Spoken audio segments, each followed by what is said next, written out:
ধুনীয়া ফটফটীয়া পানী আৰু কিমান ধুনীয়া ওলাই কেতিয়াবা কাৰণে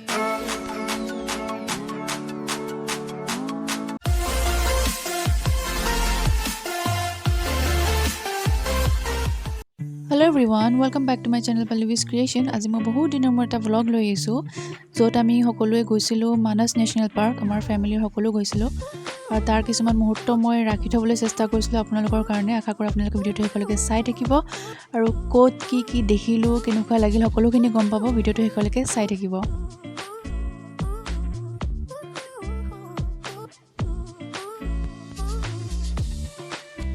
আমি গৈ পাইছিলোঁ প্ৰায় 9:30 বজাত। তাৰপিছত আমি জীপ এখন বুক কৰিলোঁ আৰু জীপ চাফাৰী কৰিবৰ কাৰণে সেইকেইদিন বহুত ভয় লগা হৈ আছিলে, কাৰণ এটা গড়েই মানুহ দেখিলেই খেদে, গাড়ী দেখিলেই খেদে, এনেকুৱা এটা চিটুৱেশ্যন হৈ আছিলে। সেইকাৰণে ড্ৰাইভাৰে অকলে যাবও ভয় কৰে আৰু তাৰ কাৰণে এস্কৰ্ট বুক কৰিছিলোঁ ফৰেষ্ট ডিপাৰ্টমেণ্টৰ, আৰু তেওঁক লগত লৈহে আমি জীপ চাফাৰীটো ষ্টাৰ্ট কৰিছিলোঁ।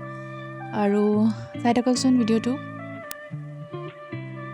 এইজন হৈছে এস্কৰ্টজন আৰু তেওঁক লগত লৈহে আমি চাফাৰী ষ্টাৰ্ট কৰিছিলোঁ। আৰু লাহে লাহে মানস নেশ্যনেল পাৰ্ক এতিয়া এণ্ট্ৰি কৰিম। সৌখন আগত গেট, আৰু এণ্ট্ৰি কৰিয়ে দেখিলোঁ এটা ময়ূৰ চৰাই, আৰু ময়ূৰ চৰাই এইখিনিতে থাকে আৰু এইখিনি এণ্ট্ৰি পইণ্টতে ওলায়ো আহে কেতিয়াবা। সেইকাৰণে ময়ূৰ চৰাইটো দেখাৰ ভাগ্যকণ হ'ল সোমাই। তাৰপিছত আৰু এনেকুৱা লুংলুঙীয়া ৰাস্তা, জংঘলৰ মাজে মাজে প্ৰায় 3 ঘণ্টা চাফাৰী কৰিছোঁ। কাৰণ এনেকুৱা ৰাস্তাত বহুত স্পীডতো চলাব নোৱাৰি আৰু গোটেই শ্ল' গ'লেও একো দেখা নাপায়। কিবা এটা দেখিম বুলিয়ে এনেকৈ গৈ আছোঁ। আৰু মাজে মাজে এনেকুৱা পইণ্ট কেইটামান আছে যিবিলাকৰ ওপৰত উঠি ওপৰৰ পৰা চাব পাৰি জীৱ জন্তু, কিন্তু এই ফ্ৰী এৰিয়াটোত জীৱ জন্তুবিলাক ওলাই আহে বুলি কয়, সেইকাৰণে ইয়াতে পইণ্ট কৰি দিছে। কিন্তু আমাৰ ইমানেই ভাগ্য বেয়া নেকি, আমি এটাই বস্তুৱে দেখি নাপালোঁ এইখিনি স্পটত। তাৰপিছত আৰু আগলৈ গৈ থাকিলোঁ।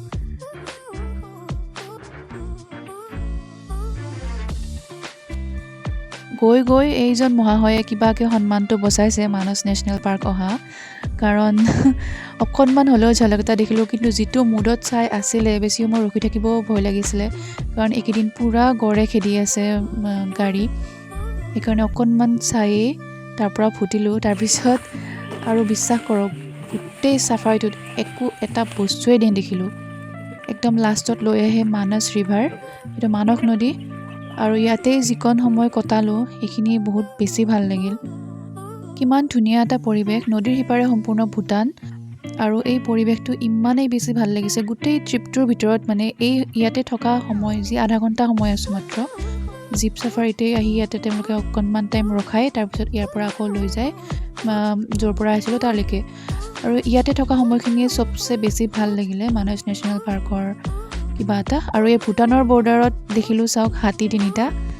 একদম মই ল'ব চেষ্টা কৰিছিলোঁ, কিন্তু ইয়াতকৈ ভাল আৰু নাহে। ইয়াততো একো দেখাই নাপালোঁ, তাতেই হাতীকেইটা চাই অকণমান সন্তুষ্টি ল'লোঁ। আৰু এয়া পানী চাওক, কিমান ধুনীয়া ফটফটীয়া পানী আৰু কিমান ধুনীয়া এটা পৰিৱেশ।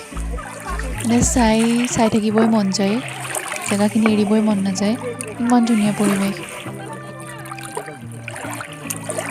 আৰু আমি মানস নদীৰ পাৰতে ব্ৰেকফাষ্ট কৰিলোঁ 12টা বজাত, কাৰণ আমি ব্ৰেকফাষ্ট কৰিম বুলি লৈ আহিছিলোঁ কিবাকিবি। আৰু ইয়াতে ব্ৰেকফাষ্ট কৰি আৰু মানস নদীকো বাই বাই দিলোঁ। এওঁলোকে কোৱাৰ মতে বেষ্ট টাইমিং হৈছে ৰাতিপুৱা একদম 6টাতে যদি আপুনি এণ্ট্ৰি কৰিব পাৰে, তেতিয়া জীৱ জন্তু দেখিব, নাইবা আবেলি 2টা বজাৰ পিছতহে জীৱ জন্তু দেখি পায়। গতিকে আপোনালোক যদি আহিব ইচ্ছা কৰে, তেনেহ'লে এই 2টা টাইম মিলাই আহিব, নহ'লে আমাৰ নিচিনাকৈ আপোনালোকৰো ভাগ্য নহ'ব জীৱ জন্তু দেখাৰ। গতিকে ভিডিঅ'টো চাই কেনেকুৱা পালে জনাব। যদি ভাল পালে লাইক, কমেণ্ট, শ্বেয়াৰ কৰিব, লগতে মোৰ চেনেলটো ছাবস্ক্ৰাইব কৰিব নাপাহৰিব।